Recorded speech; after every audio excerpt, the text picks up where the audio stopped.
Covid working group के प्रमुख N के अरोड़ा ने क्या कहा, उनकी बात आपको सुनाते हैं।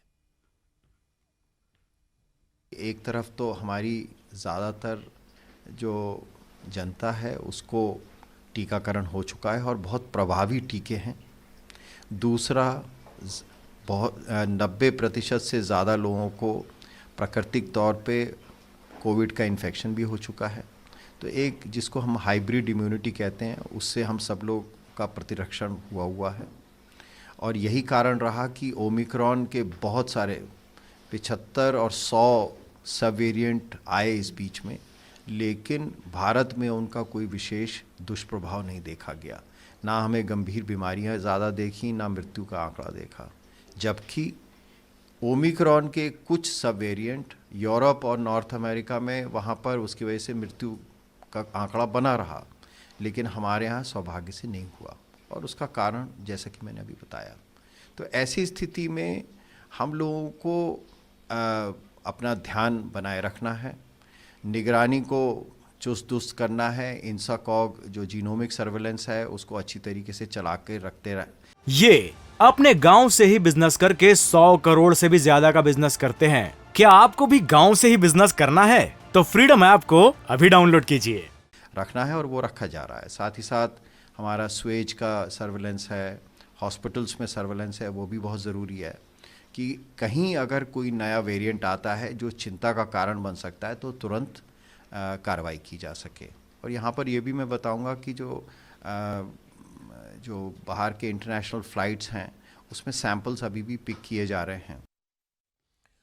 और चीन में हालात बिगड़ने का सबसे अहम कारण है, एक मरीज 16 लोगों को संक्रमित कर रहा है, जबकि यह आंकड़ा 19 तक पहुंचा। जबकि भारत में 2 अरब 20 करोड़ से ज्यादा वैक्सीनेशन के चलते हालात काबू में हैं। 90 दिन में कोरोना पीक पर होगा और 60% से ज्यादा आबादी संक्रमित होगी।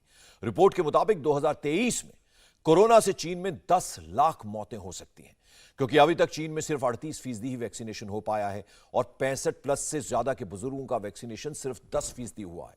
ये अपने गांव से ही बिजनेस करके 100 करोड़ से भी ज्यादा का बिजनेस करते हैं। क्या आपको भी गांव से ही बिजनेस करना है? तो फ्रीडम ऐप को अभी डाउनलोड कीजिए। और ठीक इसके उलट भारत में अब तक 2 अरब 20 करोड़ से ज्यादा डोजेस लगाए जा चुके हैं। कई राज्यों में 100% यानी 100% वैक्सीनेशन का टारगेट भी हासिल किया गया है। और सबसे अहम बात यह है कि भारत की बनी वैक्सीन बेहद प्रभावी है, जो पूरी तरह से कोरोना के खिलाफ जंग में कारगर साबित हुई है। और चीन में बिगड़े हालात के बीच अस्पताल में बेड पूरी तरह से मरीजों से भरे हुए हैं। हालात इतने ज्यादा बिगड़े हुए हैं कि जमीन पर मरीजों को लिटाया गया है और उनका इलाज किया जा रहा है। एक बेड पर कई मरीज देखने को मिल रहे हैं। और चीन में कोरोना विस्फोट क्यों हुआ, इसकी वजह बताएं तो कोविड पाबंदी से अचानक प्रतिबंध खत्म हटाना इसमें सबसे अहम वजह बताई जा रही है। चीन आइसोलेशन के भरोसे है और उसका हेल्थ इंफ्रास्ट्रक्चर कमजोर है। वहीं चीन में सिर्फ 38% ही वैक्सीनेशन हुआ है। हालांकि चीन का दावा है कि 90% का उनका ये वैक्सीनेशन उन्होंने किया, जबकि चीन में 65+ के बुजुर्गों में सिर्फ 10% वैक्सीनेशन हुआ है। तो हालात किस तरह के चीन में हैं और किस वजह से ये तेजी से स्प्रेड हो रहा है, यह आप इन आंकड़ों के जरिए अंदाजा लगा सकते हैं। इंडिया टीवी हर वक्त हर जगह डाउनलोड करने के लिए सर्च करें India TV news Google play store या ऐप स्टोर पर।